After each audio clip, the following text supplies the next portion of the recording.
Belakangan ini publik digegerkan dengan adanya informasi mengenai kecurangan terhadap penjualan minyak goreng merek Minyak Kita. Polres Bogor berhasil menemukan praktek ilegal di mana terdapat kecurangan pada produksi Minyak Kita yang beroperasi di Desa Cijujung, Sukaraja, Kabupaten Bogor, Jawa Barat. Kapolres Bogor AKBP Rio Wahyu Anggoro membenarkan adanya praktek pengemasan ulang minyak goreng curah ke dalam kemasan yang diduplikasi menyerupai wadah Minyak Kita. Parahnya lagi, minyak kita palsu ini tidak hanya diganti dengan minyak curah saja, melainkan juga volumenya yang menjadi lebih sedikit.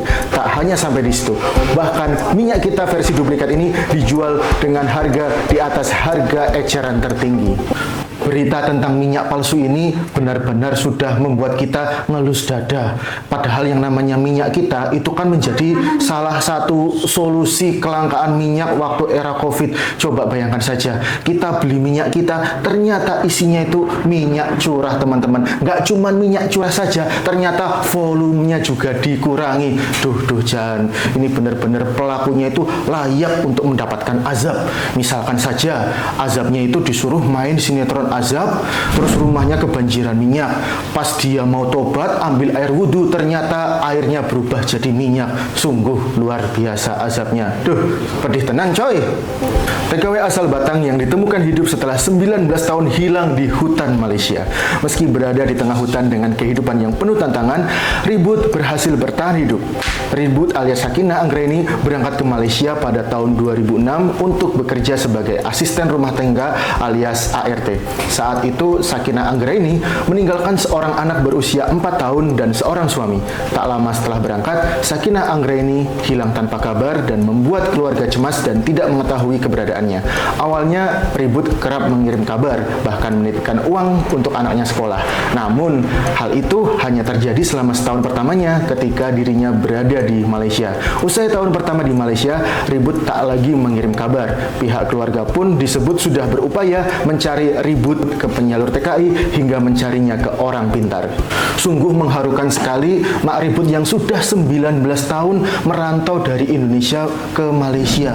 Bayangkan saja, 19 tahun itu bukan waktu yang singkat, teman-teman. 19 tahun itu kalau nggak salah berarti tahun 2005, era di mana Kangen Band itu terkenal gara-gara kaset bajakannya. Sementara sekarang eranya lagu sedih saja dibikin jedak-jeduk. Wah, tapi bagaimanapun juga kita perlu mengapresiasi Mak Ribut ini. Bagaimana tidak, dia hidup di hutan dan bisa survive. Itu menunjukkan bahwa Mak Ribut, orang asal Jawa ini, bisa ditempatkan di mana saja. Jangankan ditempatkan di hutan, bahkan ditempatkan di parlemen tertinggi pemerintahan pun bisa ya. Contohnya, itu dia.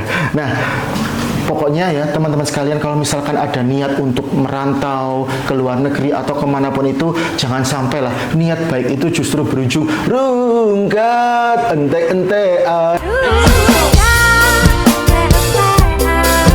Lanjut, beralih ke berita olahraga. Duet kakak beradik Marquez, yakni Marc Marquez dan Alex Marquez, tampak asik saling salib menyalip di MotoGP Argentina. Kedua pembalap tersebut seakan tidak membiarkan pembalap lain mengganggu kakak beradik yang saling bermain mengejar posisi pertama. Meski Alex Marquez sempat memimpin di posisi pertama, namun Marc Marquez masih terlalu tangguh hingga akhirnya pembalap dari Ducati Lenovo tersebut berhasil merebut posisi pertama. Race kali ini juga diwarnai dengan crash yang dialami oleh Marco Besehi yang harus keluar saat lap pertama. Sebelum dirinya juga mengeluhkan ada sedikit masalah dengan stabilitas motornya dalam sprint test. Hal ini tentu saja menjadi evaluasi besar-besaran Aprilia Racing Team untuk tampil lebih baik di race berikutnya. Mirisnya, rekan setimnya Jorge Martin juga masih belum bisa turun di lintasan balap. Sekali lagi selamat buat Alex Marquez dan Mas Marc Marquez ya. Dua bersaudara kakak beradik ini berhasil menduduki peringkat pertama dan peringkat kedua. Selamat ya Mas Marquez ya. Hal ini tentu saja memperkuat stigma bahwa Spanyol ini bisa melahirkan pembalap-pembalap kelas dunia. Tapi di sisi lain juga ada berita yang tidak menyenangkan dari Aprilia Racing Team ya, di mana Jorge Martin sudah absen 2 kali dan Marco Besehi yang digadang-gadang bisa meraih podium ternyata gagal juga. Ditambah lagi pembalap cadangannya yang namanya Savadori itu udah cadangan, nggak bisa main, cedera lagi.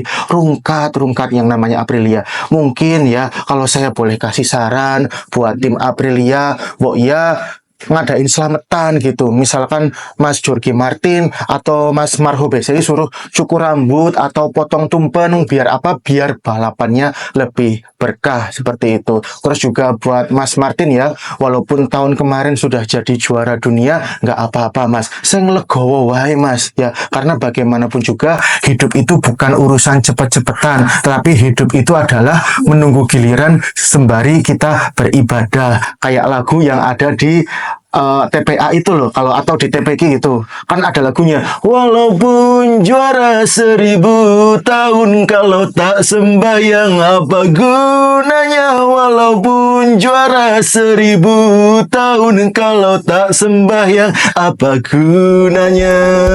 Sekian kabar Abah Aja kali ini. Nantikan ulasan berita selanjutnya dan jangan lupa like, komen, dan subscribe agar channel ini semakin berkembang. Ubur-ubur ikan piranha. Sampai jumpa ya. Kenapa? Cici.